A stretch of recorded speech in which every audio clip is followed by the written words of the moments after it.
Kalam Rama. Kajian Islam Ramadan digelar setiap hari dari jam 15.30 hingga 16.30 dengan materi yang berbeda setiap hari selama bulan Ramadan. Disiarkan langsung dari Masjid Besar Baitur Rahman Besuki melalui frekuensi 107,7 MHz.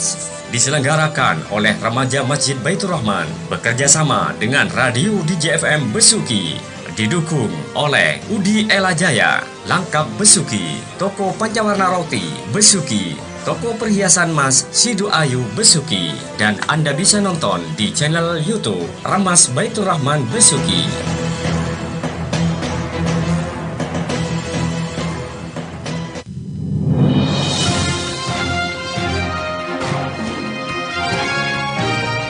Sesaat lagi Anda akan mengikuti program siar Kalam Rama, Kajian Islam Ramadan. Program ini persembahan dari Remaja Masjid Baitur Rahman bekerjasama dengan Radio DJFM Besuki.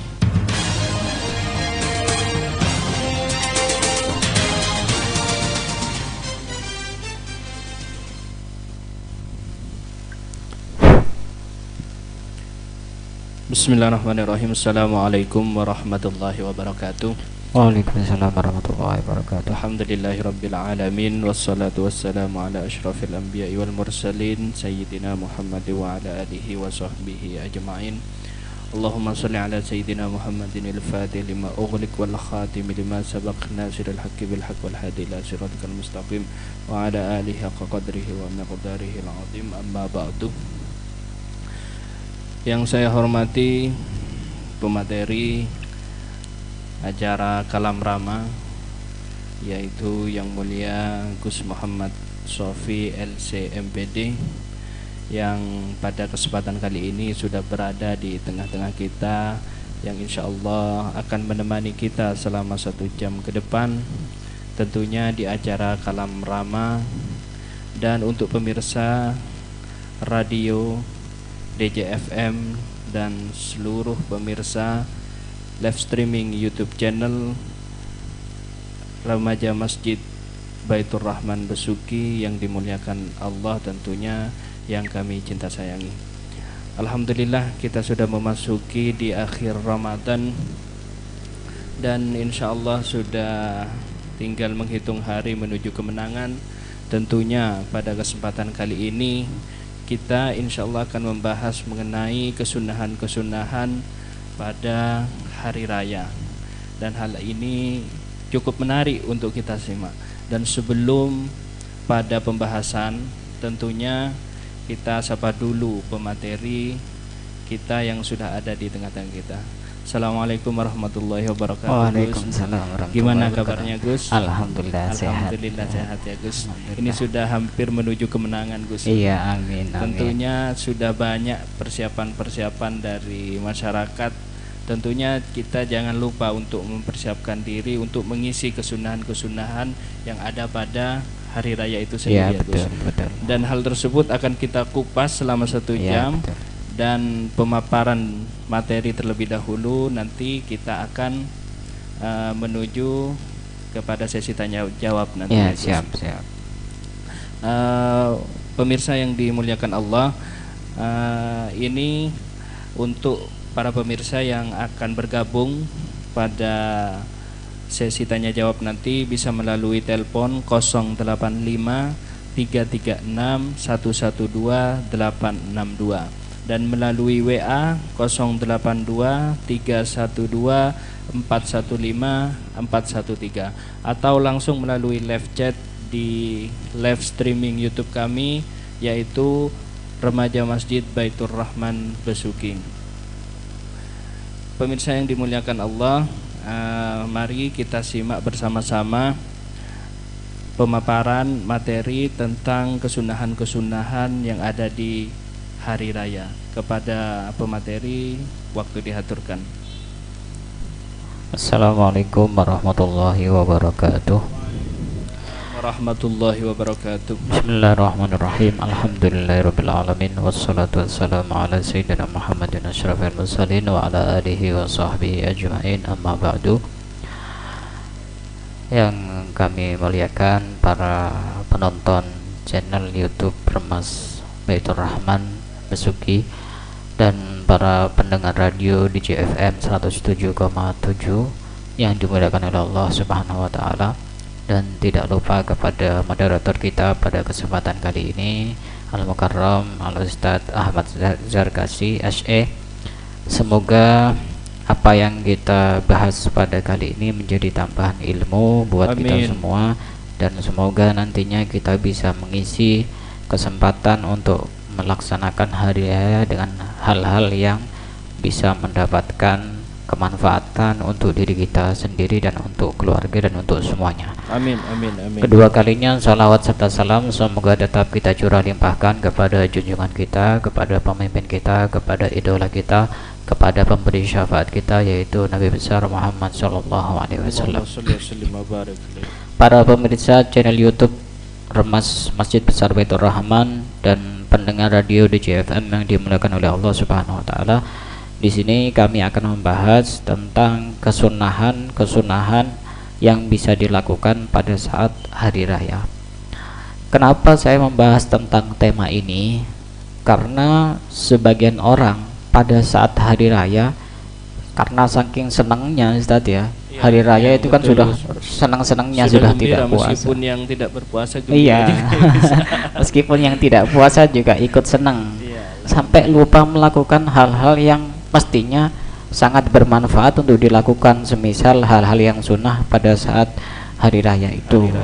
Jadi yang dilakukan mungkin hal-hal yang sifatnya senang-senang saja. Betul. Keluyuran, jalan-jalan, misalnya naik sepeda keliling-keliling, belayar-belayar. Iya, padahal kan ada hal-hal yang lain yang jauh lebih manfaat untuk dilakukan. Betul, Begitu. betul, Gus. Hari raya itu kalau dalam istilah bahasa Arab namanya Aid. Aid. Kenapa disebut Aid?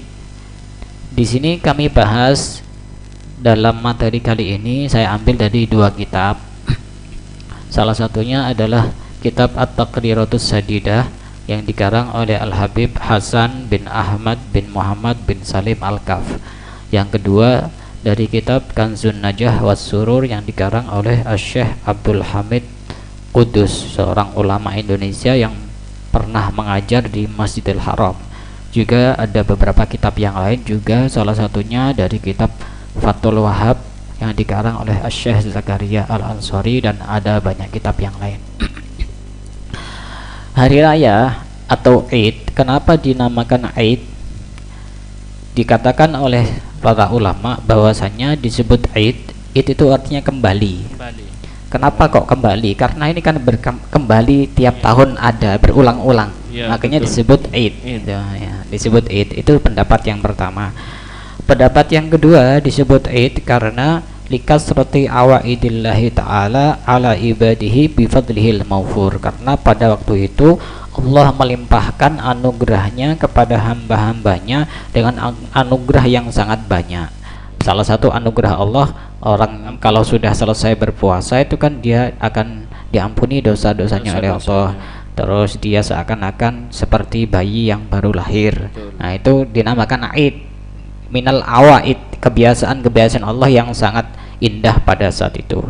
Juga ada satu pendapat yang mengatakan bahwasanya Id itu disebut Id karena li'anna Allah Ta'ala ya'udu ala khalqihi bisurur, karena hamba-hambanya Allah pada saat itu kembali merasakan kebahagiaan. Betul. Karena rata-rata orang pada saat hari raya itu semuanya bahagia. Betul. Semuanya bahagia.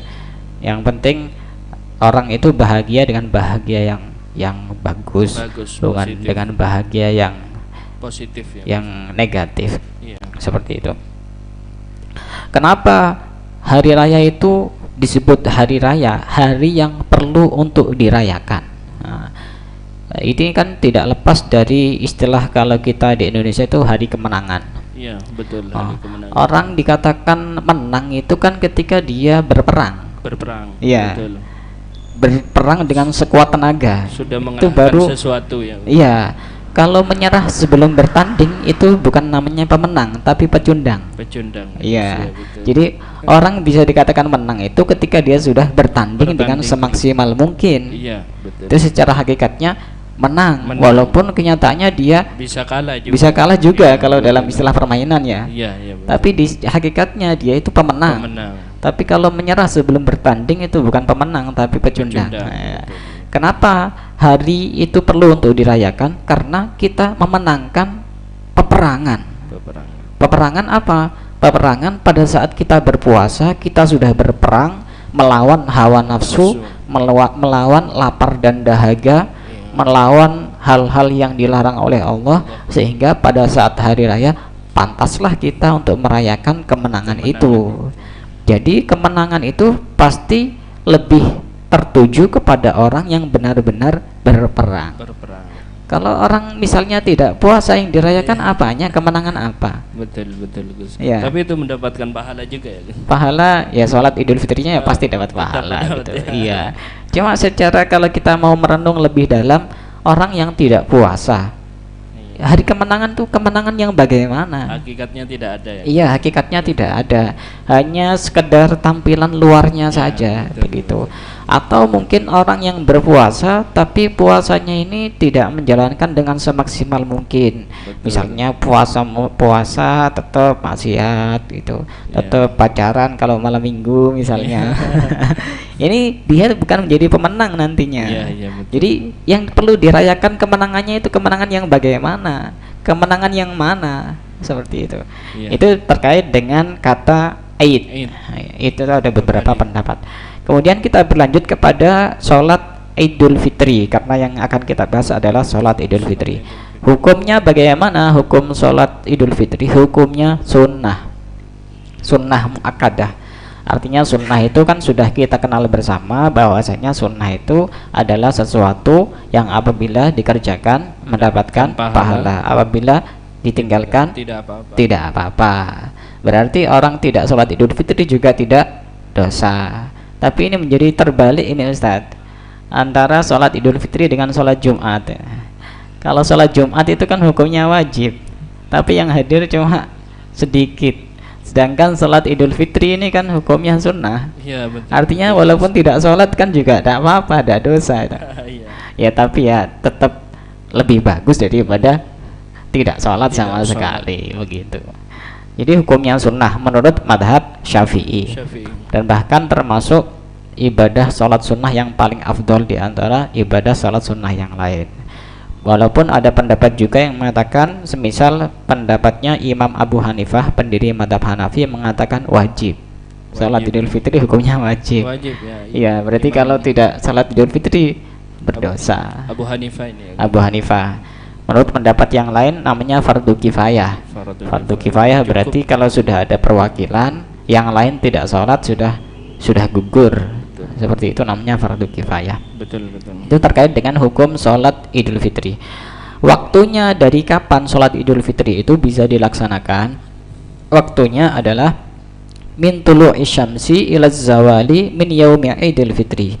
Dari munculnya matahari sampai tergelincirnya matahari pada hari raya Idul Fitri pada tanggal 1 Syawal itu. Jadi waktu sholat Idul Fitri itu dari munculnya matahari sampai duhur. Waktu duhur ya. Sampai waktu duhur. Jadi seandainya sholat Idul Fitri jam 9 ya juga tidak apa-apa, jam 10 juga tidak apa-apa. Tapi yang jadi pertanyaan nanti siapa yang mau hadir gitu. Apalagi seandainya bukan musim pandemi kan sudah siap-siap mau ke mudik ya. Ya mudik atau siap-siap berkunjung ke tetangga, keluarga, sanak kerabat gitu. Jadi ya memang rata-rata hampir semuanya melaksanakan di jam segitu ya, antara jam setengah tujuan gitu. Nah itu tentang terkait waktu melaksanakan sholat Idul Fitri. Kemudian sekarang yang akan kita bahas adalah kesunahan-kesunahannya apa saja yang bisa kita lakukan pada saat hari raya. Yang pertama, melakukan sholat Idul Fitri di masjid jika mic-nya terlalu dekat ya.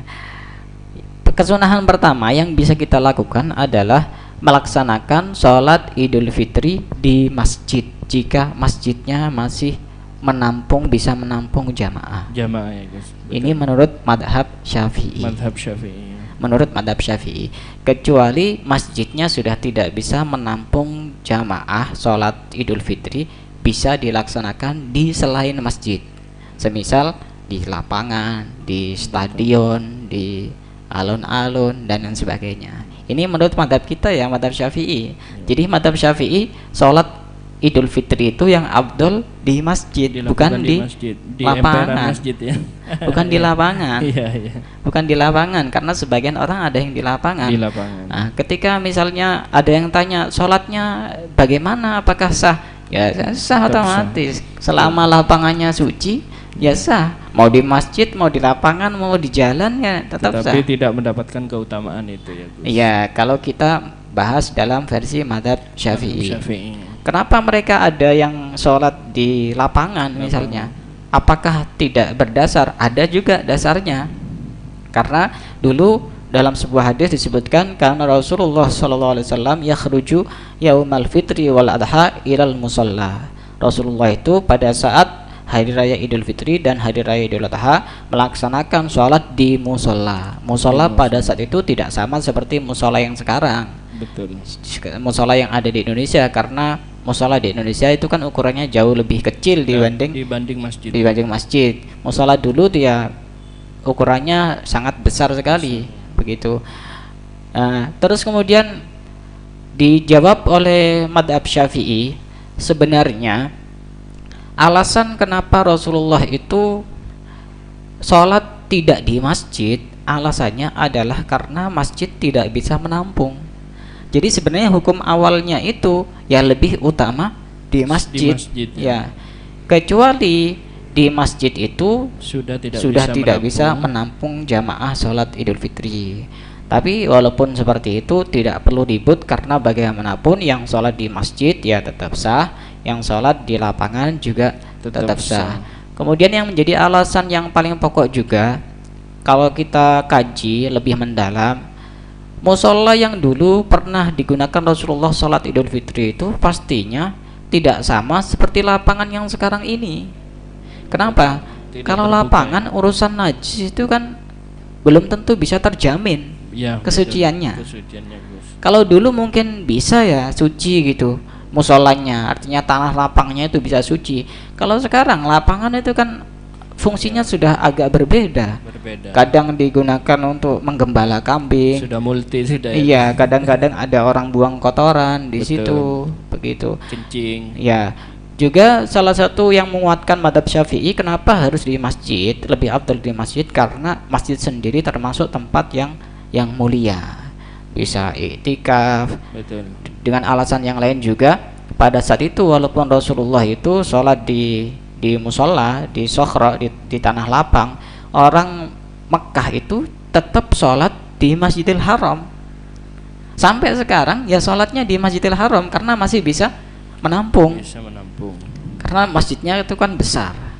Jadi intinya mau sholat di masjid, mau sholat di tanah lapang itu sama-sama sahnya. Jadi kalau kita membahas madhab Syafi'i ini hanya urusan afdol dan tidak afdol, bukan masalah sah dan tidak sah begitu. Apalagi di masjid sini, Masjid Besar Baitur Rahman ini menggabungkan antara kedua-duanya. Iya, salat di masjid dan salat di alun-alun. Iya. Ini luar biasa bijaksana ini. Karena memang alun-alunnya gabung sama masjid itu. Apakah yang di alun-alun mendapatkan keutamaan ya, Gus? Ya, kalau sholat satunya di masjid, satunya tidak di masjid, itu ada aturannya secara fikih. Yang penting antara bagian masjid yang paling akhir dengan jamaah yang ada di luar masjid itu tidak lebih dari 300 diro. 300 diro itu kira-kira 150 meter. Kalau lebih dari 150 meter dalam aturan madhab Syafi'i, maka sholatnya tidak sah. Yang di luar masjid, yang di masjid tetap sah. Tapi kalau di dalam masjid aturannya lebih ringan. Misalnya ya di masjid sini, imamnya ada di pengimaman, kemudian makmumnya ada di shaf yang ke-10 misalnya. Ini kan jaraknya terlalu jauh.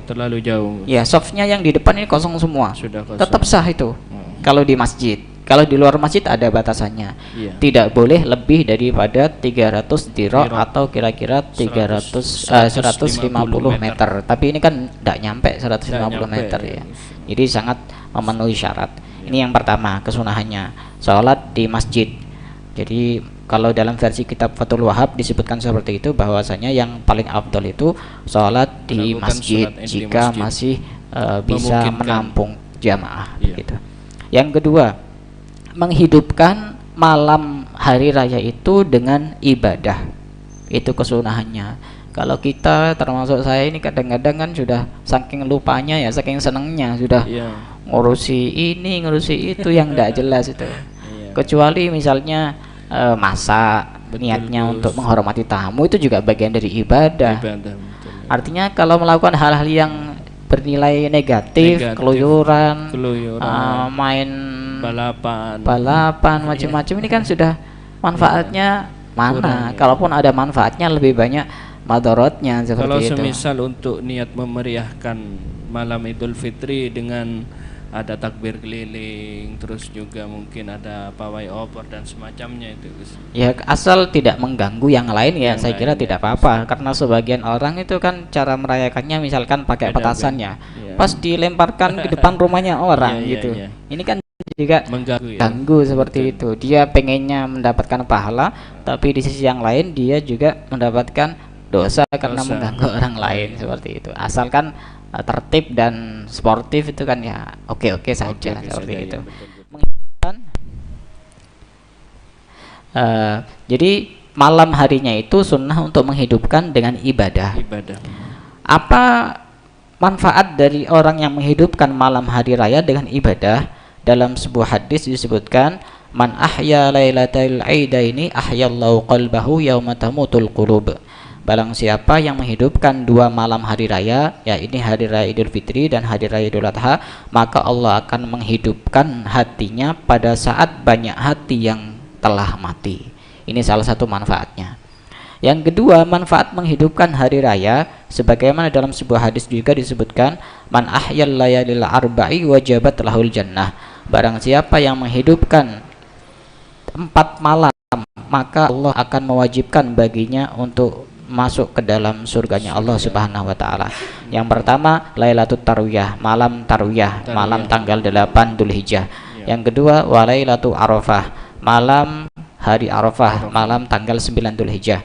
Walailatul Nahri, malam hari raya Idul Adha. Walailatul Fitri, dan malam hari raya Idul Fitri. Wajabat lahul jannah, kata Rasulullah, wajib mendapatkan masuk surga. Ini kan sangat luar biasa sekali. Dalam satu hadis yang lain juga disebutkan, khamsu layalin la turaddu fihinna da'wah. Ada 5 malam di mana jika seorang hamba berdoa di dalamnya, maka doanya tidak akan mungkin ditolak oleh Allah Subhanahu wa taala. Apa 5 malam itu? Yang pertama, awwalul lailatin min Rajab, malam pertama bulan Rajab. Walailatun nisfi min Sya'ban, dan malam nisfu Sya'ban, pertengahan bulan Sya'ban. Walailatul Jum'ah, dan malam Jumat. Walailatul Fitri, dan malam hari raya Idul Fitri. Walailatul Nahri, dan malam hari raya Idul Adha. Kadang-kadang kita sudah lupa, waktunya senang-senang suruh doa sudah lupa. Padahal pada malam itu doa itu tembus itu. Doa yang sangat mustajab sekali. Yang punya hajat, yang sedang sakit, yang punya masalah, yang punya hutang, yang masih belum nikah, ya, ini betul, salam dari stadion nanti. Itu sangat luar biasa sekali. Malam itu digunakan kesempatan yang sebaik-baiknya untuk berdoa kepada Allah Subhanahu wa taala. Kemudian kesunahan yang berikutnya yang bisa dilakukan pada hari raya adalah al-wuslu, mandi. Jadi mandi itu sunnah pada saat hari raya. Dimulai dari kapan kesunahan mandi hari raya itu? Dimulai dari pertengahan malam.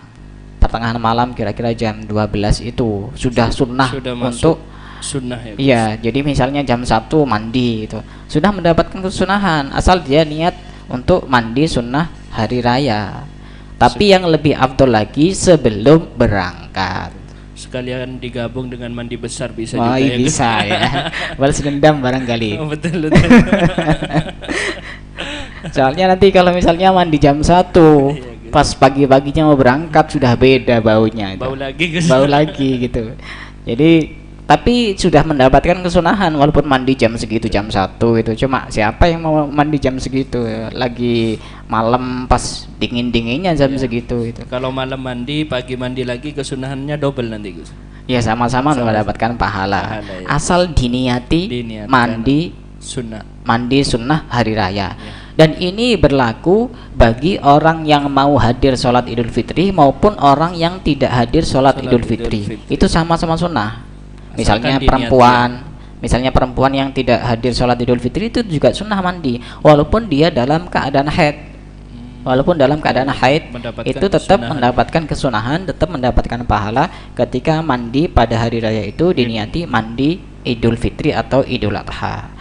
Kemudian yang keempat, kesunahan yang bisa dilakukan pada saat hari raya adalah memakai wangi-wangian dan berhias. Berhias itu ya pakai baju-baju yang bagus seperti itu.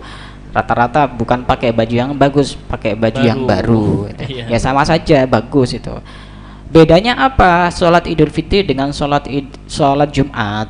Kalau sholat Jumat itu sunnahnya pakai baju putih. Baju putih. Walaupun dia punya baju yang lebih mahal, yang lebih bagus.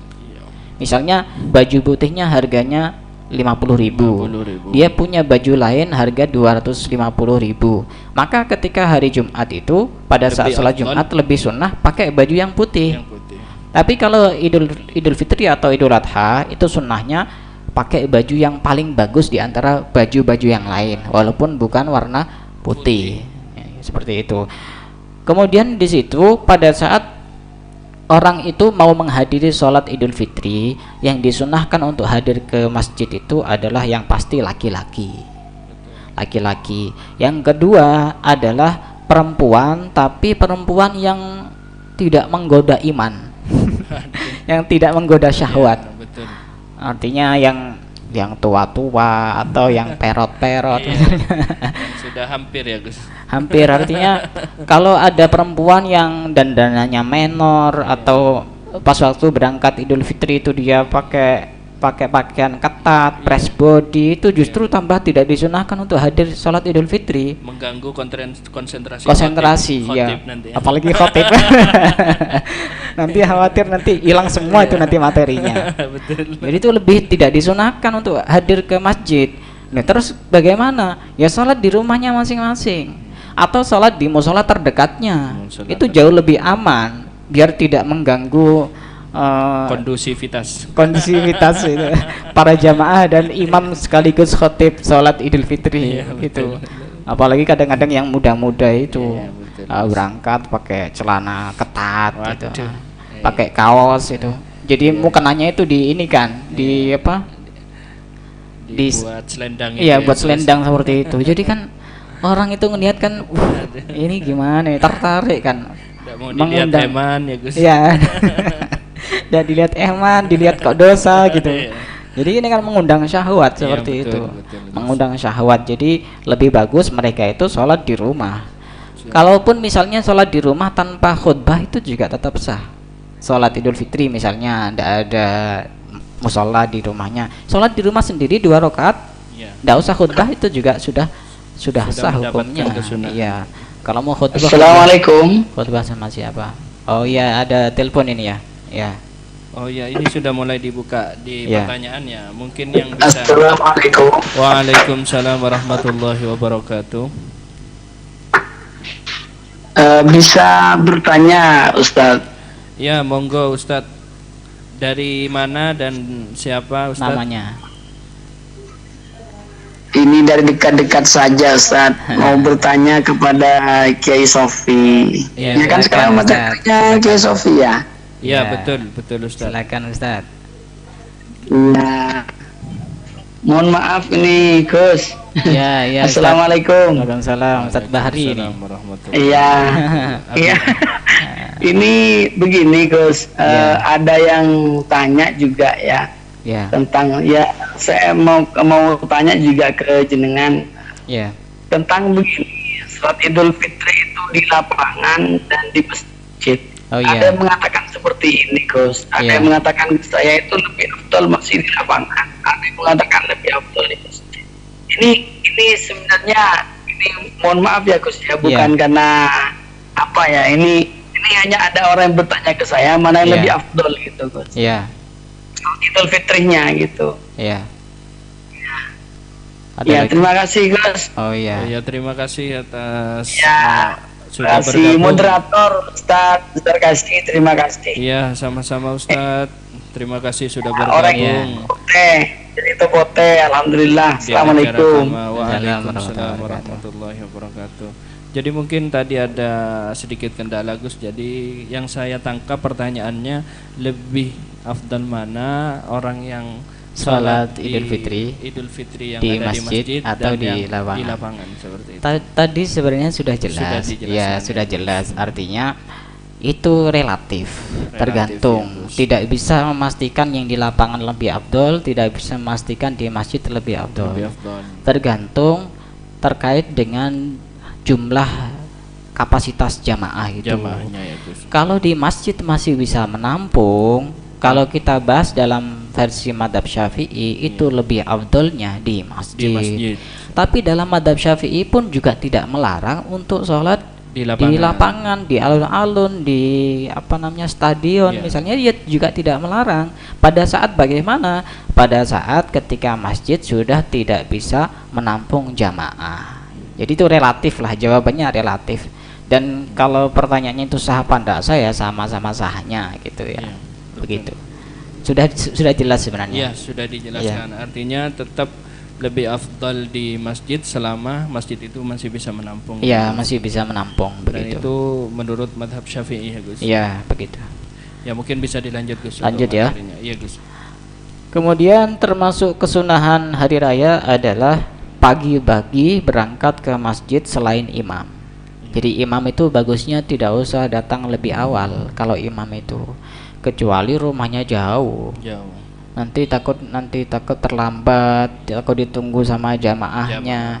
Kalau rumahnya masih dekat-dekat sini bisa dijangkau, itu lebih bagus. Kalau imam itu datang agak terlambat. Sekiranya sudah tepat waktu lah, jangan sampai terlambat betul. Kenapa? Karena bubar nanti. Iya. Karena nanti kalau sudah imam datang itu ada satu keterangan yang menyebutkan nanti sudah ditutup catatan malaikat ini. Kan kasihan sama yang datang setelahnya imam itu nanti. Tidak masuk daftar absen dari malaikat itu ya. Nanti dikira alpa nanti. Kan kasihan gitu. Yang penting kan imam itu ya, kalaupun misalnya datang terlambat ya minimal sebelum masuk ke masjid ya sudah ada di dekat lokasi situ, jadi kan gampang sudah gitu. Siap-siap ya. Sudah siap-siap, sudah ancang-ancang, sudah dekat situ. Nah, kemudian kesunahan yang berikutnya adalah yang sunnah itu berangkat ke masjid dalam keadaan berjalan kaki, yang sunnah. Cuma kayaknya ini sudah sangat sulit ya, sudah sangat jarang karena orang sekarang sudah tidak sama seperti orang dulu ya. Rata-rata sudah punya sepeda motor, punya mobil, begitu. Mungkin dulu perbandingannya sama unta atau sama kuda ya? Iya, perbandingannya mungkin sama unta, sama kuda, begitu. Kalau dulu ya. Ya. Terus kesunahan juga pada saat berangkat itu disunahkan untuk mencari jalan yang lebih jauh dibanding jalan ketika pulang dari masjid. Jalan yang lebih jauh untuk berangkatnya. Kenapa? Disebutkan oleh para ulama karena berangkatnya itu pahalanya jauh lebih besar dibanding pulangnya. Jadi misalnya kalau saya ya, misalnya mau sholat di masjid sini, misalnya rumah saya di Rawan. Kalau pengen yang jalan yang agak jauh ya tidak langsung lurus ke sini, tapi melewati PLN misalnya, terus lampu merah itu lurus, terus muter ke sini, baru ke sini. Ini kan cukup jauh. Jadi kalau pulangnya nanti langsung lurus ke sini. Itu.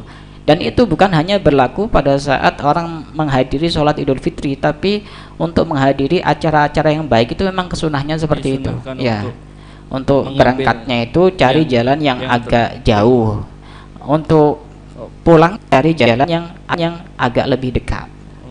Tapi kalau terlalu jauh masa mau muter ke Situbondo nanti kan tidak ada sudah pahalanya katanya. Iya, bukan tambah banyak pahalanya, di sini sudah tidak ada jamaahnya. Sudah pulang semua. Sudah pulang semua gitu. Jadi seperti itu aturannya. Dan juga salah satu hikmahnya kenapa kok seperti itu, jalan berangkat dengan jalan pulang itu berbeda, biar sama-sama bisa menjadi saksi pada hari kiamat. Karena semua benda dan semua yang ada di dunia ini bisa menjadi seseorang besok pada hari kiamat. Betul. Jadi misalnya, oh ini saya pernah dipakai jalan sama si fulan mau berangkat ke masjid.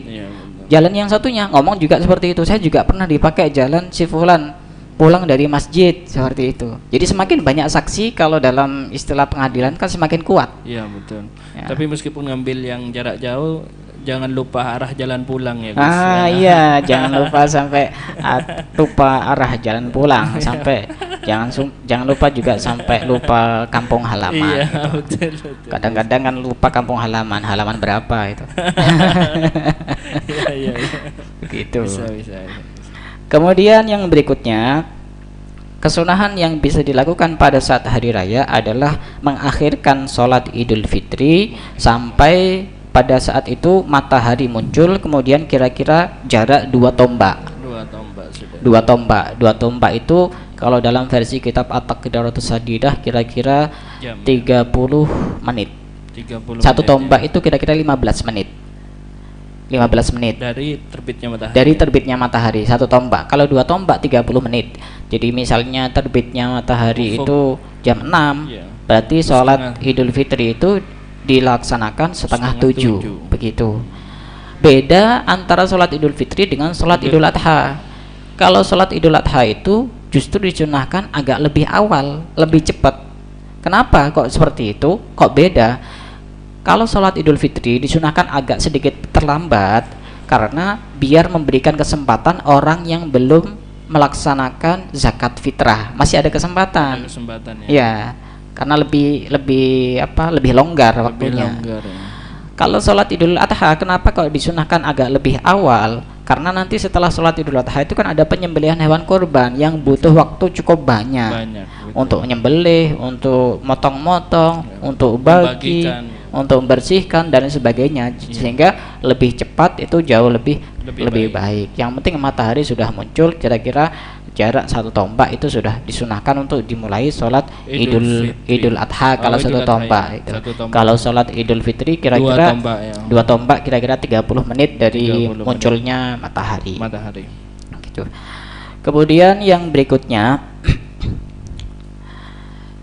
disunahkan untuk al-fitru qabla sholati Idul Fitri. Disunahkan untuk makan sebelum melaksanakan sholat Idul Fitri. Berbeda dengan yang Idul Adha ya? Beda dengan Idul Adha. Kalau Idul Adha itu disunahkan untuk tidak makan. Ya. Tapi jangan salah paham, tidak makan di sini tidak bisa diartikan puasa. Karena saya pernah mendengar sebagian orang itu yang menjelaskan kalau Idul Adha sebelum sholat Idul Adha disunahkan untuk berpuasa. Yang menjadi pertanyaan, masa ada puasa dengan jangka waktu yang 8-nya? Iya, kan tidak ada. Puasa yang bagaimana? Jadi lebih tepatnya itu ya disunahkan untuk tidak makan dari subuh itu sampai setelah melaksanakan sholat Idul Adha. Tapi kalau Idul Fitri disunahkan makan terlebih dahulu, walaupun tidak harus makan nasi. Misalnya makan kurma atau makan makanan ringan. Tujuannya apa dan hikmahnya apa? Salah satu hikmahnya untuk membedakan bahwa sekarang sudah tidak puasa. Dari kemarin-kemarin kan sudah puasa. Hari ini kan sudah hari raya. Ini untuk membedakan bahwa hari ini sudah tidak puasa. Jadi itu sunnah. Dan sunnahnya itu kurma kalau ada. Kalau tidak ada ya kue atau apa. Yang penting jangan nasi, takut nanti ngantuk waktu sholat Idul Fitri itu. Nasinya nanti aja setelah turun dari masjid itu. Ya boleh-boleh saja sebenarnya kalau urusan boleh dan boleh.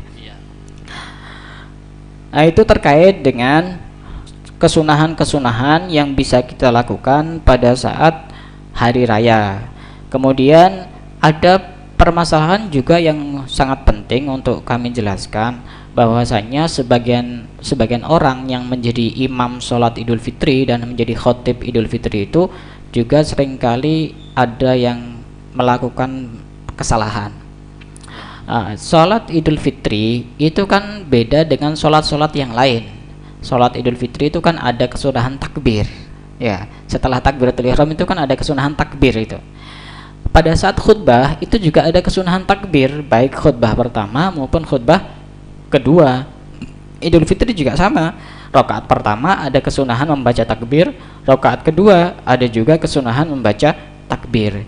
Cuma kadang-kadang sebagian orang itu mencampur adukkan antara takbir yang dibaca pada saat sholat Idul Fitri dan takbir yang dibaca pada saat khutbah Idul Fitri. Ini tidak sama aturannya. Kalau sholat Idul Fitri, takbirnya pada rakaat pertama itu disunahkan membaca takbir sebanyak 7 kali. Sedangkan rakaat kedua disunahkan membaca takbir sebanyak 5 kali. Jadi setelah takbiratul ihram Allahu Akbar gitu kan ada takbir Allahu Akbar, Allahu Akbar. Itu kalau sholat rakaat pertama 7 kali. Rakaat kedua 5 kali. Disunahkan ya, Sunnah. Berarti bukan bagian dari rukun itu ya? Bukan bagian dari rukun. Jadi nanti orang yang terlambat misalnya baru datang dan imam sudah baca Fatihah, berarti kan dia ketinggalan takbir. Tidak perlu membaca takbir, cukup takbiratul ihram saja. Langsung setelah itu mengikuti imam. Aturannya seperti itu. Beda pada saat khutbah Idul Fitri, itu jumlah takbirnya tidak sama. Kadang-kadang itu keliru. Kalau khutbah Idul Fitri itu khutbah yang pertama jumlah takbir yang sunnah untuk dibaca 9 kali. Sedangkan khutbah yang kedua itu 7 kali. Yang tadi beda. Rakaat pertama 7, rakaat kedua 5 begitu.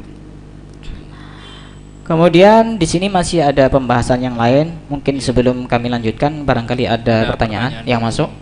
Ada ya? Ada Gus. Jadi ini ada pertanyaan. Yang pertama yaitu mengenai statement dari Kementerian Agama, dari Bapak Menteri yang mana menghimbau untuk masyarakat melakukan sholat Idul Fitri di rumah, Gus. Menurut pandangan Gus Sofi seperti apa itu? Yang pasti kalau yang ditanyakan itu terkait dengan hukumnya kan ya boleh-boleh saja sholat di rumah itu. Cuma barusan kayaknya saya dapat semacam edaran juga berbentuk PDF dari Kemenak itu boleh-boleh saja sholat di masjid asal mematuhi protokol kesehatan. Hal ini juga mungkin perlu diperjelas ke masyarakat luas, Gus, karena hal ini kadang isu-isu yang seperti ini juga seringkali digoreng itu, Gus. Jadi mungkin Gus Sofi bisa mewakili Kemenak ya. Ada tadi saya mendapatkan kiriman dari Kemenak itu lewat PDF itu. Jadi asal memenuhi protokol kesehatan ya bisa sebenarnya boleh-boleh saja. Dan di situ bukan termasuk zona merah atau zona yang sangat berbahaya yang sudah ditetapkan pemerintah. Ya artinya zonanya cukup aman lah. Jadi ya boleh-boleh saja begitu. Untuk lebih jelasnya ya bisa dibaca di situs-situs resmi atau dari edaran-edaran yang memang resmi dari Kemenak gitu. Bukan yang dari internet yang mungkin sebagian sumbernya tidak jelas begitu. Jadi ini terkait itu ya saya kurang tahu sumbernya bagaimana. Cuma yang tadi sebelum asar tadi saya dapat edaran dari Kemenak Situbondo.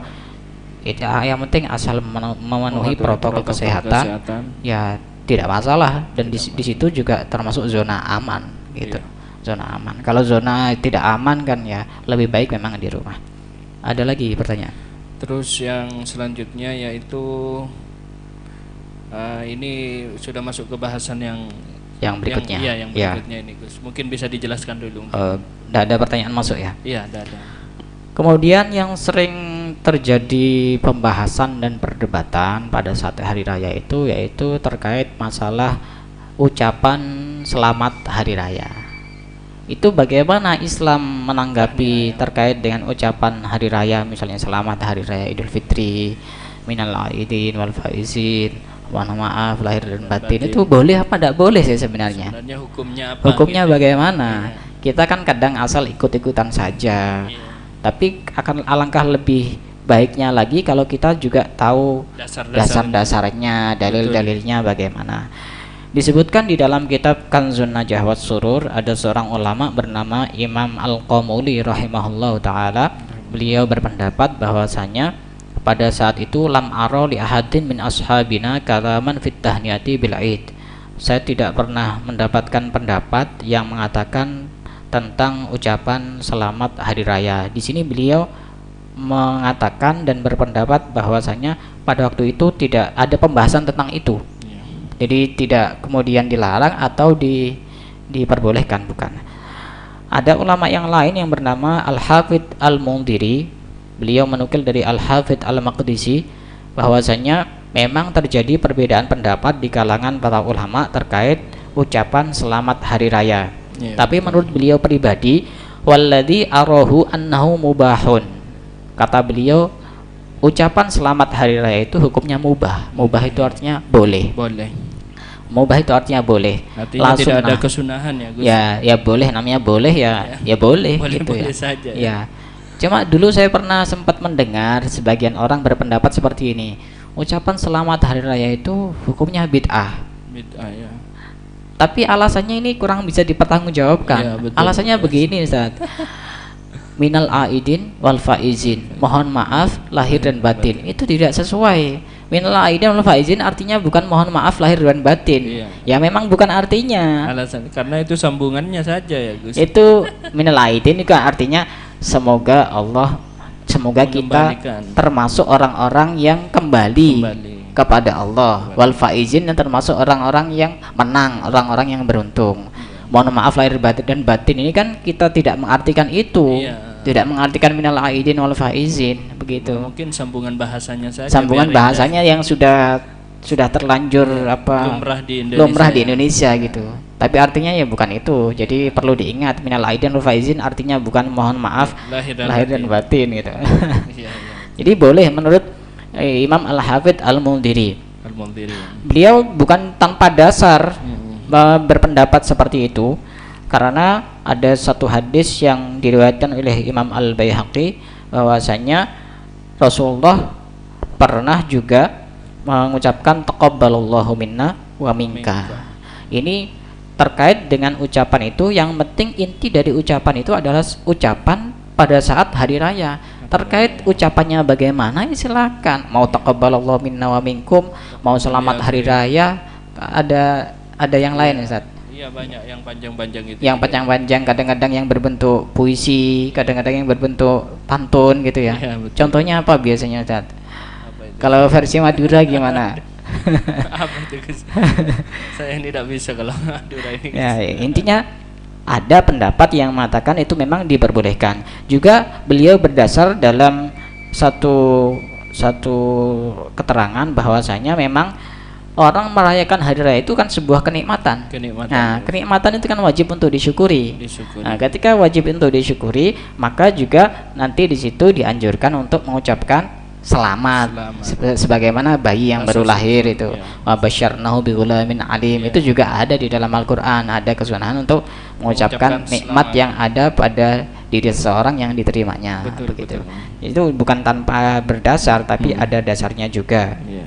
Juga di dalam Sahihain, Sahih Bukhari dan Muslim, itu juga ada satu kisah yang dialami oleh seorang sahabat yang bernama Ka'ab bin Malik.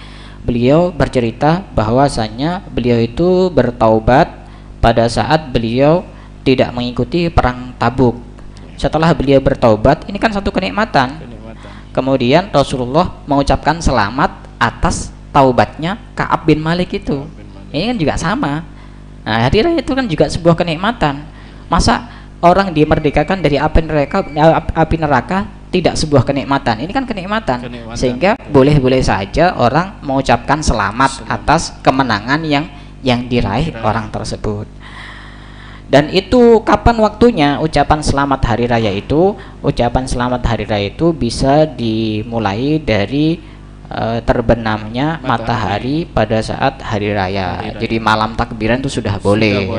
Apalagi sekarang tinggal kopas di WA itu ya. Itu sudah mendapatkan kesunahannya.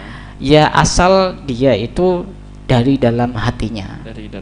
Ya, jadi memang bukan cuma sekedar formalitas, tapi memang dia benar-benar pengen menyambung tali silaturahim, apalagi misalnya di tempat yang cukup jauh, dan kita memang ada larangan untuk tidak keluar kemana-mana yang jauh-jauh itu. Ya memang sekarang yang kita manfaatkan media sosial dari WhatsApp, Telegram, Instagram seperti itu. Kemudian yang perlu kita pahami juga, kenapa di Indonesia ada tradisi silaturahim. Ketika hari raya itu ke tangga, ke kerabat, saudara, keluarga, sanak famili. Kenapa? Karena orang itu ketika setelah melaksanakan ibadah puasa, dia kan dosa-dosanya diampuni oleh Allah Subhanahu wa taala. Tapi yang perlu diperjelas adalah dosa di situ yang diampuni adalah dosa-dosa yang berhubungan dengan Allah. Man shoma ramadhana iman wahtisaban ghufira lahu ma taqaddama min dzambi. Itu dosa yang berhubungan dengan Allah. Tapi dosa yang berhubungan dengan sesama manusia itu tidak akan diampuni kecuali kita minta maaf kepada yang bersangkutan. Karenanya agar kita benar-benar lengkap, dosa-dosa kita diampuni oleh Allah, baik dosa yang berhubungan dengan Allah maupun dosa yang berhubungan dengan sesama manusia, alangkah baiknya tradisi-tradisi yang baik itu kita juga jalankan. Jadi ini bukan kemudian ini sesuatu yang mengada-ada, karena memang itu bagus untuk dilestarikan, itu saling minta maaf kepada keluarga, kepada teman, kepada kerabat, kepada sanak famili, biar kita memang benar-benar ketika keluar dari bulan Ramadan kita seperti seakan-akan seperti bayi yang baru lahir, sangat bersih dan suci, sesuci hubungan kita. Berarti yang diampuni adalah dosa-dosa yang berhubungan dengan Allah langsung. Iya, betul. Dan kalau untuk tradisi yang seperti di Indonesia ini, apa tradisi ini ada juga di Timur Tengah? Kalau di Timur Tengah beda, Ustadz. Dulu waktu saya di Yaman itu, jadi hari pertama itu setelah sholat Idul Fitri semuanya kembali ke rumahnya masing-masing. Tidak ada saling berkunjung ke tetangga, ke kerabat, tidak ada. Karena keesokan harinya, hari kedua itu hampir satu kampung 99% semuanya puasa. Puasa ya, Gus. Syawal. Baru nanti setelah 6 hari selesai melaksanakan puasa Syawal itu baru ada saling kunjung mengunjungi. Baru di sana itu. Iya. Tapi di sana berbeda formatnya. Kalau di sana itu satu kampung semuanya gabung jadi satu. Setelah itu kalau istilah orang Madura nyabis ke tokoh-tokoh setempat. Orang yang disepuhkan keilmuannya di sana. Jadi bareng-bareng semuanya. Jadi sambil mendengarkan tausiah, petuah, disuguhi makanan, disuguhi minuman. Jadi di sana nanti sambil salam-salaman. Sebenarnya sama saja. Cuma formatnya agak sedikit berbeda. Esensinya sama. Ya, jadi kayak arak-arakan gitu. Jadi semuanya bareng, pakai sepeda, ada yang pakai jalan kaki, datang ke Habib ini, datang ke Syekh ini, begitu. Jadi setelah hari raya ketupat kalau sini itu. Itu baru rame di sana. Begitu. Betul. Ini hal-hal yang terkait dengan kesunahan-kesunahan yang bisa dilakukan pada saat hari raya dan hal-hal yang terkait hukum-hukum yang berkaitan dengan hari raya. Masih ada waktu ada 2 menit lagi. Ini ada satu pertanyaan. Ya, Gus. Dari mana datangnya? Ini dari Besuki ini, Gus. Besuki, ya. Saja.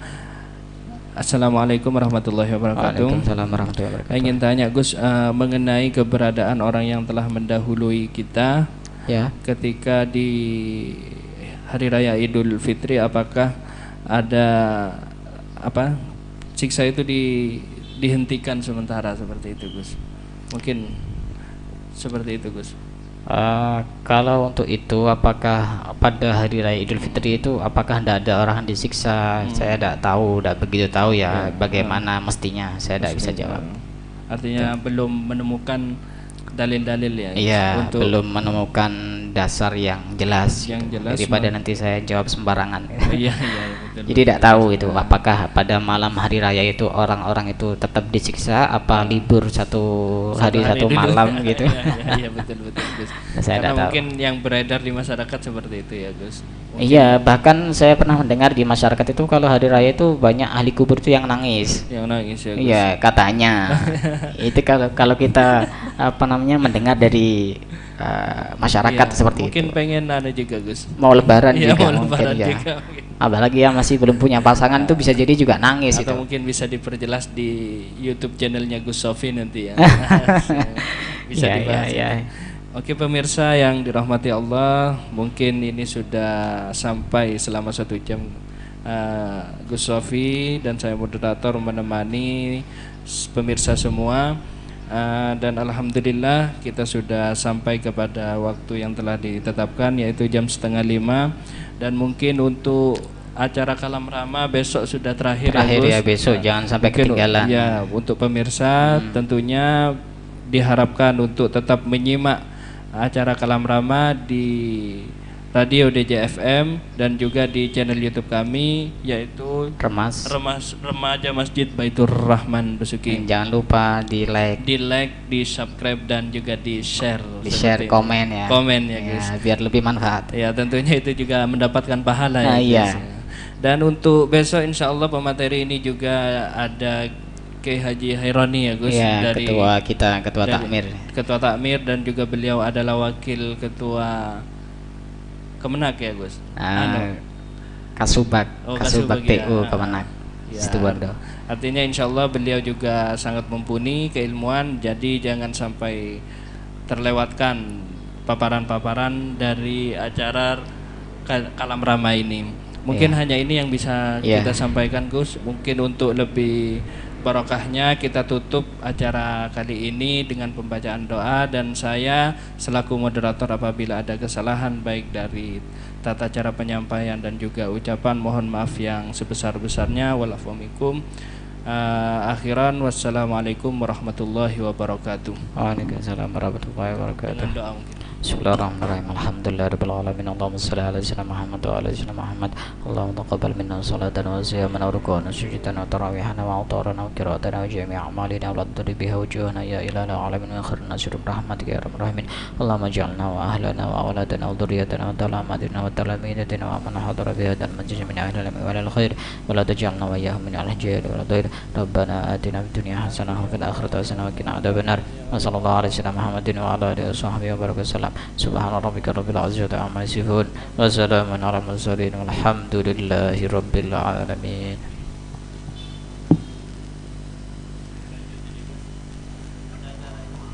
Cara apa?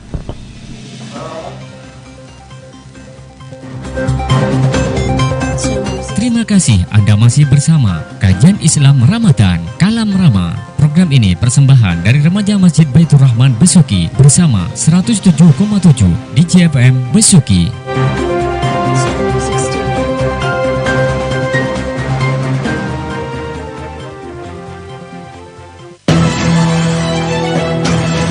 Kalam Rama, kajian Islam Ramadan digelar setiap hari dari jam 15.30 hingga 16.30 dengan materi yang berbeda setiap hari selama bulan Ramadan. Disiarkan langsung dari Masjid Besar Baitur Rahman Besuki melalui frekuensi 107,7 MHz. Diselenggarakan oleh Remaja Masjid Baitur Rahman bekerjasama dengan Radio DJFM Besuki.